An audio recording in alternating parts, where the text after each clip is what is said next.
cuando describís en el segundo episodio cómo Israel utiliza la inteligencia artificial para marcar los objetivos en su exterminio en Gaza, ¿qué es lo que más os impactó a vosotros? ¿O cuál es la pieza del puzzle que más os sorprende en todo lo que habéis contado y descubierto? En effet, on raconte en effet que Israël utilise des datas pour identifier des ennemis à Gaza et pour les supprimer, les tuer, en faisant beaucoup de victimes collatérales.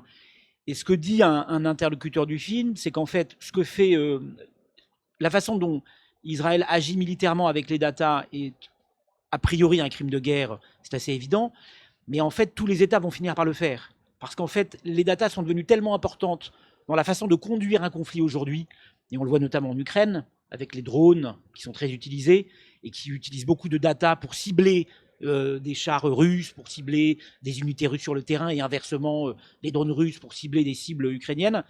Tous ces outils ont besoin de data. Et les applications, comme TikTok, sont des réservoirs à data.